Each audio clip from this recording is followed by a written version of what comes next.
베드로전서 5장 7절에서 11절까지 말씀 우리 함께 한 목소리로 읽겠습니다. 시작. 너희 염려를 다 주께 맡기라. 이는 그가 너희를 돌보심이라. 근신하라 깨어라. 너희 대적 마귀가 우는 사자같이 두루 다니며 삼킬 자를 찾나니 너희는 믿음을 굳건하게 하여 그를 대적하라. 이는 세상에 있는 너희 형제들도 동일한 고난을 당하는 줄을 알미라. 모든 은혜의 하나님 곧 그리스도 예수 부르자 자기의 영원한 영광에 들어가게 하신 이가 잠깐 고난을 당한 너희를 친히 온전하게 하시며 굳건하게 하시며 강하게 하시며 털을 견고하게 하시리라. 권능이 세세 무궁하도록 그에게 있을지어다. 아멘. 네, 이제 베드로전서 5장이죠. 강의를 마무리하고 있습니다. 우리 베드로전서에는 두 가지 주제가 있다라고 했죠. 나그네 삶과 성도의 고난과 관련된 것이었습니다. 그리고 5장에서 마지막으로 하고 싶은 짧은 이야기가 나오는데 우리 지지난주에 목회자에 대한 이야기, 지난주에 젊은 자에 대한 권면이었습니다. 그리고 이제는 모두를 향하여서 말씀하고 있습니다. 모두를 향하여서 두 가지를 말씀하는데요. 첫째는 염려하지 말라, 둘째는 마귀를 대적하라. 그런데 이 두 가지 이야기는 연결되어 있습니다. 핍박이라는 한 가지 상황 속에서 염려하지 말라, 핍박받는 상황 속에서 마귀를 대적하라. 이렇게 말씀하는 것입니다. 당시 베드로전서가 쓰인 시기는 핍박이 가장 거셌던 시기였습니다. 폭군으로 유명한 우리 다 아시죠? 네로 황제가 통치하던 시기이고요. 기독교인들을 표적으로 삼아서 나라에 생긴 문제를 모든 책임을 다 떠넘기고 죽이던 시기였습니다. 그래서 성도들의 마음이 어떻겠습니까? 두 가지 마음이 생길 수밖에 없습니다. 내적으로는 염려할 수밖에 없었고요. 또 한편으로는 핍박이라는 현실 배후에 있는 영적인 세력 마귀에 대해서 외적으로 대적해야 한다. 이렇게 말씀하는 것입니다. 그래서 오늘 제목이 염려와 대적의 문제입니다. 먼저 염려의 문제를 나눌 텐데요. 우리가 여러 가지 염려로 문제할 때 주변에서 이렇게 권면합니다. 너무 그렇게 걱정하지 마. 다 잘 될 거야. 이렇게 말하죠.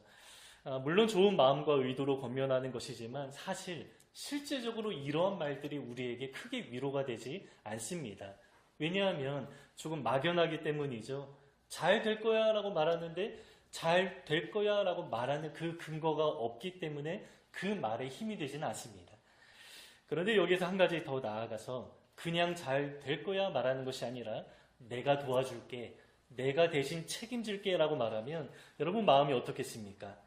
그 도와준다라는 그 구체적인 약속 때문에 의지하는 마음이 생기겠죠.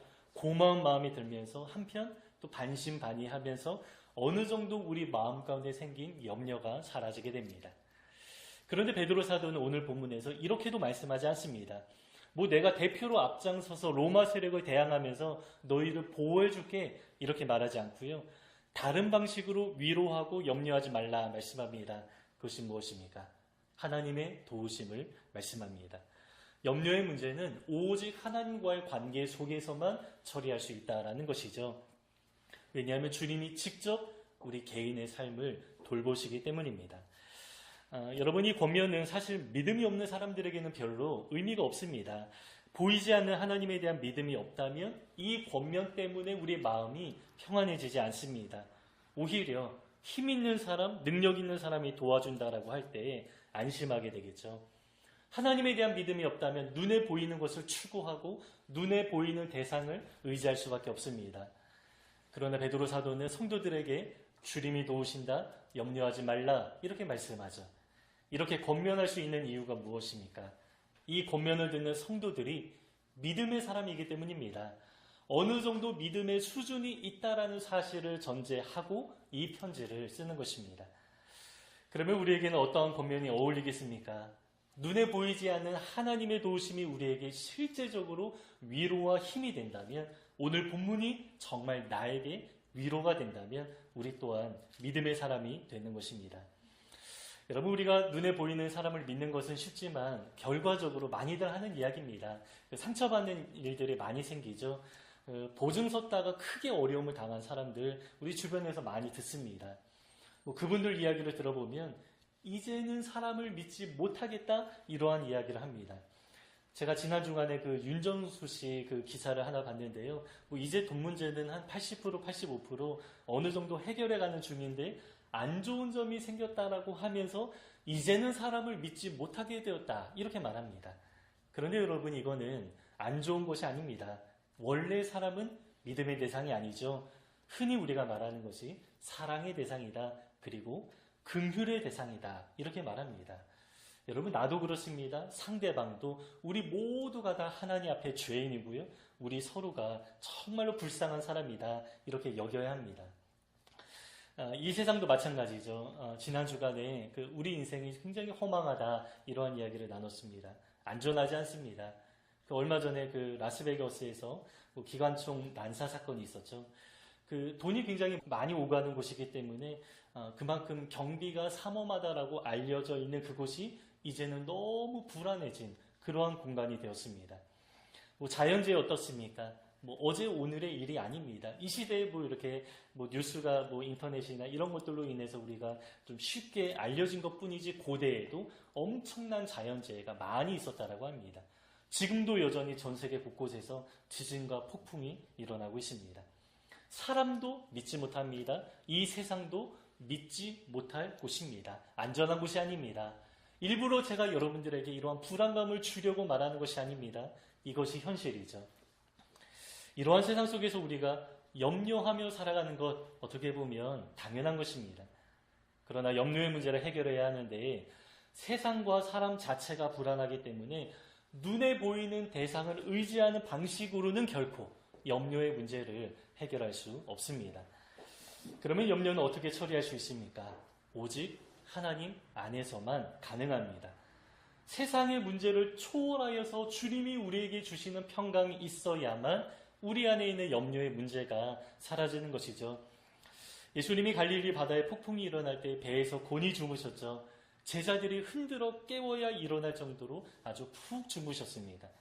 그런데 어떻게 그렇게 깊게 주무실 수 있었습니까? 예수님 안에 아주 깊은 평강이 있었기 때문입니다. 이 사건은 실제로 일어난 사건이면서도 우리에게 주시는 아주 귀한 상징적인 메시지도 있습니다. 성경에서 이 세상을 바다에 비유하고 하는데 왜 바다에 비유합니까? 안전하지 않기 때문입니다. 이 땅은 그나마 탄탄하고 견고하지만 바다는 그렇지 않죠. 늘 변화무쌍합니다. 잠잠해 보여도 물결에 늘 일렁이고 있습니다. 언제 어디에서 비가 내리고 풍랑이 일어날지 잘 예측이 안 되는 곳이 바다입니다. 그래서 세상을 바다에 비유하는데 이 세상이 그러한 모습이고 우리의 인생도 마찬가지입니다. 그런데 바다와 같은 세상에서 어떻게 평강을 누릴 수 있습니까? 주님의 돌보심을 믿을 때에만 가능합니다. 세상을 초월하여 계시는 대상만이 이 세상을 살아가는 우리에게 세상을 초월한 평강을 주실 수 있는 것입니다.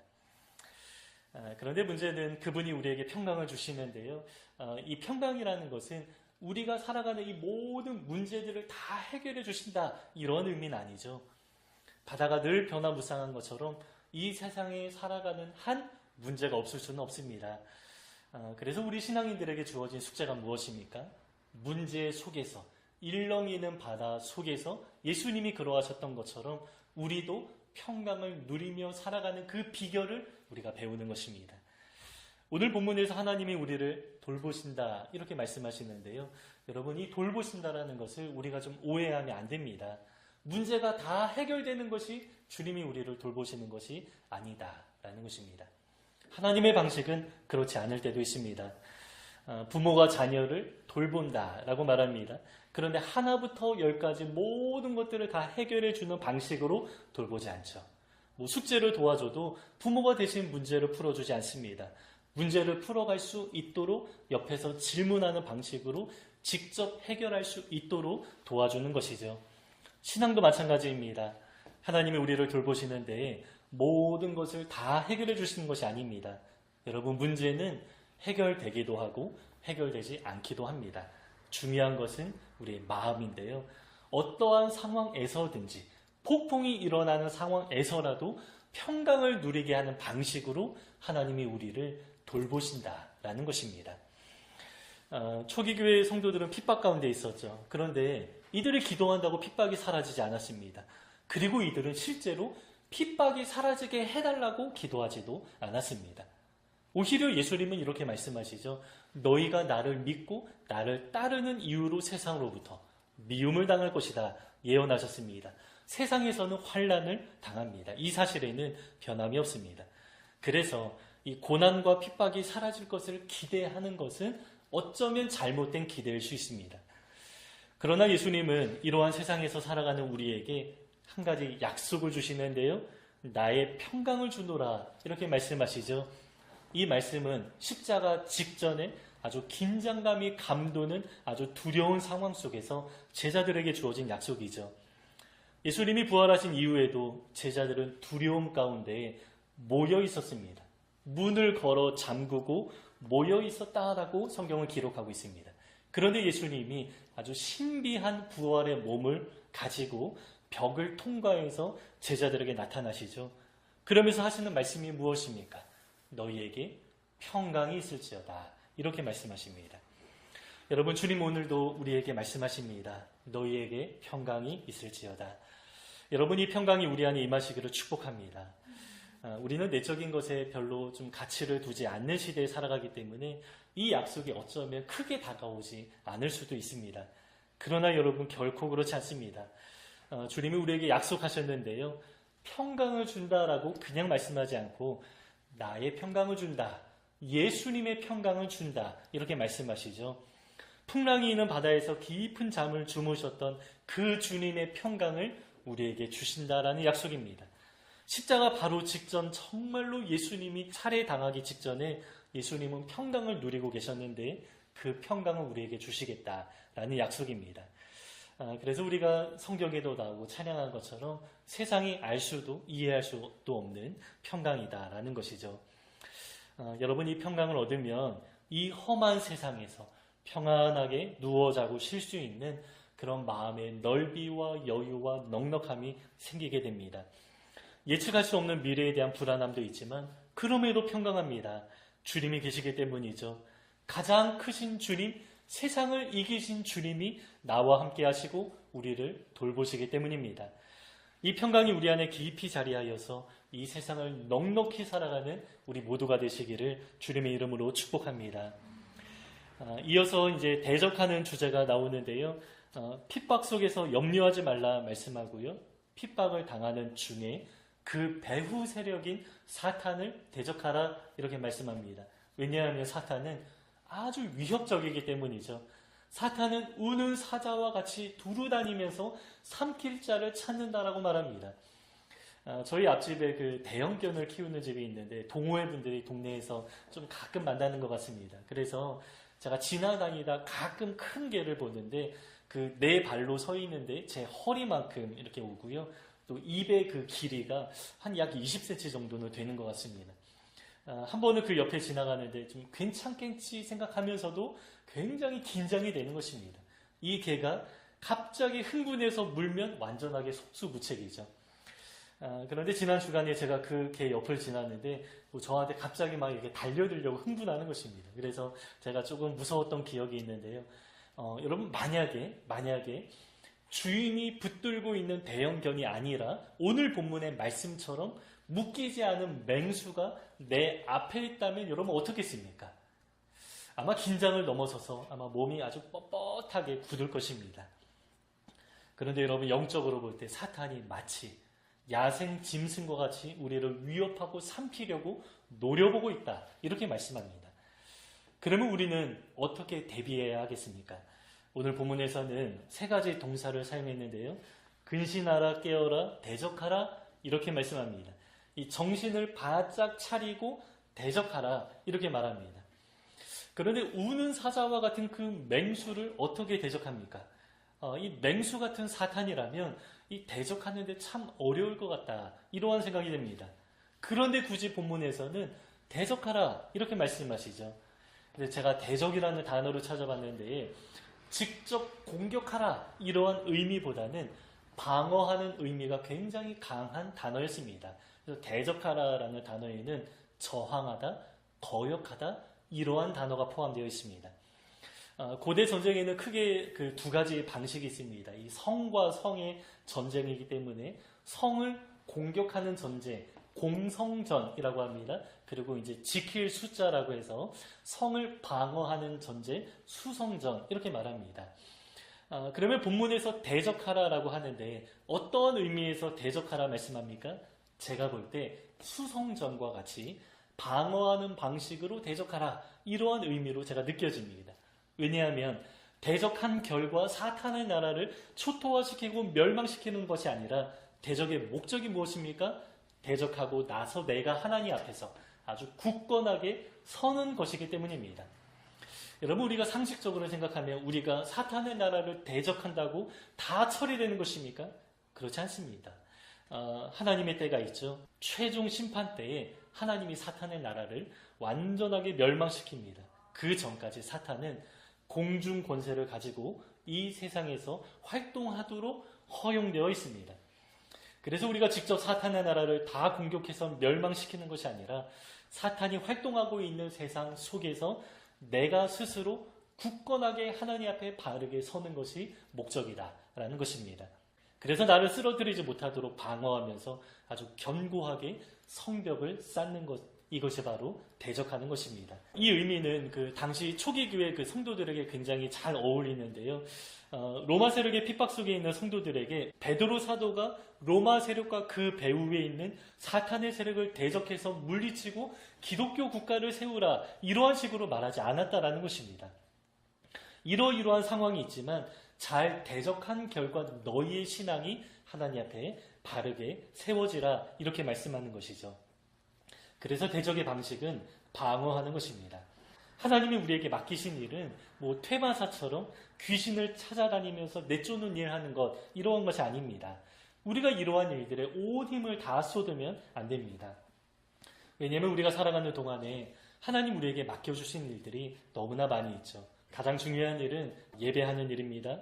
또 우리에게 맡겨진 사명이 있습니다. 전도도 해야 됩니다. 선교하는데 우리의 온 힘을 또 다 쏟아야 합니다. 봉사하고 섬기는 일들도 아주 많이 있습니다. 그래서 우리가 적극적으로 사탄을 찾아다니면서 대적하는 것이 아니라 하나님이 우리에게 맡겨주신 일들을 하면서 그들이 공격해 올 때 든든하게 방어하면서 내가 하나님 앞에 바르게 서면 되는 것이죠. 그러면 어떻게 방어합니까? 제가 아까 대적이라는 단어에는 저항하다, 거역하다라는 뜻이 있다라고 했는데요. 본문에서 대적하라 이러한 의미는 불순종하는 방식으로 방어하는 것을 뜻합니다. 대적자들은 두 가지 방식으로 다가오죠. 위협하거나 유혹하는 것입니다. 초기 교회에는 주로 위협이 있었는데요. 어떻게 위협합니까? 너 내 말 듣지 않으면 잡혀갈지도 몰라. 너 정말로 고통스럽게 죽을지도 몰라. 이렇게 두려움을 심어주면서 타협하게 만들고 사탄의 말에 순종하게 만드는 것이죠. 그런데 우리 시대는 어떻습니까? 위협보다는 유혹하는 방식으로 우리에게 다가옵니다. 아주 매력적으로 돈이면 뭐든지 된다라고 하면서 돈을 쫓아다니고 돈을 중요하게 여기면서 숭배하게 만듭니다. 또 여러 가지 쾌락에 빠지게 만들기도 합니다. 높은 자리에 올라서 영광을 취하게끔 과시욕에 빠지게 만들기도 합니다. 그냥 뭐 대충 신앙생활해도 괜찮다라고 유혹하면서 이렇게 타협하게 만들고 유혹에 넘어가게 하는 것입니다. 그러나 우리는 정신을 바짝 차리고 이것이 사탄의 유혹이구나 분별하면서 저항하고 순종하지 않는 것, 불순종하는 것, 이것이 바로 대적하는 것이죠. 하나님의 말씀에는 우리가 적극적으로 순종하되 사탄의 유혹에는 아주 적극적으로 불순종하는 것, 이것이 오늘 본문에서 말하는 대적하는 것입니다. 그 대적하면 여러분 그 유명한 본문이 있죠. 에베소서 6장에 그 전신갑주를 취하라 이렇게 좀 말씀하는데요. 여러분 잘 아시죠? 대부분 방어하는 무기입니다. 공격 무기는 하나밖에 없습니다. 성령의 검, 하나님의 말씀입니다. 나머지는 다 방어용입니다. 어떻게 방어합니까? 이 구원의 투구를 쓰라 이렇게 말하죠. 구원의 확신을 가지라. 이렇게 하면 사탄이 대적해 올 때 우리가 든든하게 설 수 있다. 이런 것입니다. 의의 흉배를 갖추라. 나의 의로움을 주장하는 것이 아니라 나는 죄인입니다. 그러나 예수 그리스도의 의가 나를 덮었습니다. 이렇게 주장하는 것이죠. 또 진리의 허리띠. 이 진리의 허리띠는 말씀으로 나를 꽉 조여매는 것입니다. 말씀의 날을 매이게 하는 것, 이것이 진리의 허리띠입니다. 평안의 복음에 예비하신 또 복음을 전하는 삶을 의미합니다. 이러한 것들이 사탄과의 영적인 전쟁에서 우리를 잘 무장하는 것이고, 이렇게 무장하게 된다면 사탄이 공격해 올 때 내가 하나님 앞에 바르게 든든하게 설 수 있다라는 것이죠. 그런데 방어하지 않으면 너무나 쉽게 넘어질 수도 있습니다. 여러분, 구원에 확신이 없다면 어떻게 되겠습니까? 쉽게 의심하게 되면서 세상으로 점점 더 흘러갈 수도 있습니다. 예수 그리스도의 의의 흉배가 없다면 사탄이 정죄할 때 어떻게 됩니까? 그 말에 반응하면서 침체될 수밖에 없습니다. 또 말씀으로 내 삶을 조이지 않으면 누구의 말에 귀를 기울입니까? 세상의 말에 귀를 기울이면서 또 흘러갈 수도 있습니다. 복음을 전하지 않으면 삶의 무게중심도 옮겨집니다. 복음이 아니라 세상의 것을 더 귀하고 중요하게 여길 수도 있습니다. 이러한 것들이 바로 사탄의 말에 순복하면서 타협하면서 그 말에 따르는 결과가 되는 것이죠. 그래서 우리는 영적으로 잘 무장해서 이제 방어해야 하고요. 또 이제 성령의 검, 이제 하나님의 말씀을 앞세우면서 공격하기도 하는 것이죠. 그래야 하나님 앞에 우리가 아주 견고하게 바르게 설 수 있습니다. 우리 10절을 잠깐 눈으로 보시면 마지막에 이렇게 말씀하죠. 굳건하게 하시며 강하게 하시며 털을 견고하게 하시리라. 사탄을 대적한 결과 사탄의 나라를 멸망시키는 것이 아니라 내가 하나님 앞에 굳건하게 견고하게 잘 서게 된다, 이렇게 말씀합니다. 그리고 아까 전신갑주 이야기를 했는데 에베소서 6장에서도 똑같이 말씀합니다. 사탄을 대적한 결과 이 모든 일을 행한 후에 너희가 서기 위함이라. 대적하는 목적은 우리가 견고하게 서는 것입니다. 여러분, 그 초기 교회에는 핍박이 있었다라고 했습니다. 특히 그 네로 황제의 핍박 아주 거셌습니다. 이러한 상황 속에서 성도들은 염려할 수밖에 없었고, 또 사탄의 공격 가운데 잘 방어가 안 되어서 흔들리는 성도들이 있었던 것 같습니다. 그래서 베드로 사도는 오늘 본문에서 염려하지 말라, 주가 너희를 돌보신다, 그리고 대적하라, 이렇게 권면하는 것이죠. 그러면서 가장 마지막에 영광의 소망에 대해서 말씀합니다. 왜냐하면 염려하고 대적하는 문제는 이 땅, 세상에서 일어나는 일인데, 우리가 하늘을 바라볼 때, 하늘의 소망을 바라볼 때 이 땅의 일들에 초월하여서 초연할 수 있는 능력이 생기기 때문입니다. 우리 10절을 다시 보시면 이렇게 말씀하죠. 그리스도 안에서 너희를 부르사 그리스도 밖에 있던 우리를 그리스도 안으로 불러주셨습니다. 굉장히 안전한 지대 가운데 우리가 들어오게 된 것입니다. 영원히 안전한 곳에 하나님 우리를 거하게 만들어 주셨습니다. 그러면서 영원히 안전하게 하나님이 우리를 영광에 들어가게 하셨는데, 누구의 영광입니까? 자기의 영광, 하나님의 영광을 말하는 것이죠. 하나님이 누리고 계시는 그 영광에 우리도 함께 참여하게 된다, 이렇게 말씀합니다. 그래서 이 세상에서는 잠깐 어려움을 당하지만 온전하고 굳건하고 강하고 견고하게 서라, 이렇게 마지막으로 권면하면서 영광의 소망에 대해서 말씀하는 것입니다. 우리 지난주에도 우리가 이 땅에서 겸손하게 살아가다 보면 결국 천국, 이 천국 소망을 계속 성경은 바라보게 하십니다. 천국에서 하나님이 우리를 높여주신다라고 하셨습니다. 우리가 천국에 들어가면 하나님이 우리 모두를 왕이나 귀족과 같이 정말로 권세와 품위를 갖춘 능력 있는 사람으로 우리를 만들어주시고 이 세상을 사랑으로 다스리게 하는 지위와 권한을 주십니다. 우리가 이러한 모습을 좀 구체적으로 상상하면서 소망하면서 짧게 살아가는, 오늘 본문에서 너희가 고난을 짧게 당한다라고 말하는데 지금 이 짧은 이 세상을 우리가 살아가는 것입니다. 본문 10절에서 잠깐 고난을 당한 너희를 세상은 잠시라고 말씀하죠. 그러면서 영원한 하나님의 나라를 바라보라 말씀하십니다. 그러면 두 가지 문제가 해결됩니다. 먼저는 염려가 사라집니다. 많은 어려움이 있고 비록 해결되지도 않았지만 우리가 이 짧은 세월을 다 지나가면 어떻게 됩니까? 다 사라지게 될 것들입니다. 우리에게 오직 남는 것은 하나님과 하나님 나라만 남게 될 것입니다. 그 나라 소망으로 가득하다면 지금 우리가 살아가는 현실이 조금 작게 느껴지는 것이죠. 또한 대적자들도 있습니다. 하지만 결국에 어떻게 됩니까? 하나님이 우리를 돌보신다 약속하셨고 대적자들은 마지막 날에 하나님의 심판대 앞에서 영원한 심판을 받아서 모두가 다 대가를 치르게 될 것입니다. 이 사실을 우리가 생각하면서 이 세상 짧은 세월을 잘 견디면서 참으라 인내하라 말씀하는 것입니다. 여러분 염려하지 마시기 바랍니다. 주님이 우리를 돌보십니다. 가장 큰 문제가 해결되었습니다. 죽음의 문제. 여러분 영혼을 결정하는 문제가 이미 해결되었습니다. 많이들 하시는 말씀처럼 여러분 지금 죽어도 원래 우리는 여한이 없어야 하는 사람들입니다. 천국을 보장받았기 때문이죠.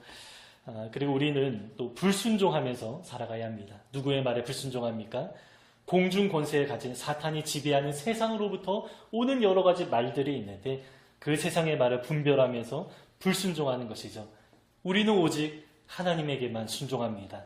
오직 하나님의 말씀 앞에만 우리의 마음을 드리고 말씀에만 반응하면서 우리가 살아가는 것입니다. 이렇게 살아가다 보면 하나님께서 우리를 오늘 본문의 표현처럼 온전하고 굳건하고 강하게 털을 견고하게 만들어 주실 것입니다. 우리 11절 마지막에 이제 하나님을 찬양하는 기도로 마치는데요. 우리도 마찬가지로 신실하신 그분의 이름을 함께 높여드리면서 살아가시는 우리 모두가 되시기를 주님의 이름으로 축복합니다.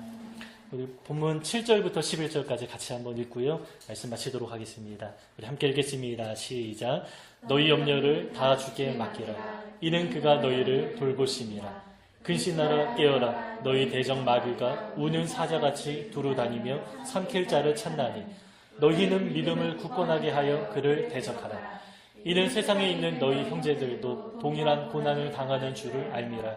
모든 은혜의 하나님 곧 그리스도 안에서 너희를 부르사 자기의 영원한 영광에 들어가게 하시니가 잠깐 고난을 당한 너희를 친히 온전하게 하시며 굳건하게 하시며 강하게 하시며 털을 견고하게 하시리라. 권능이 세세 무궁하도록 그에게 있을지어다.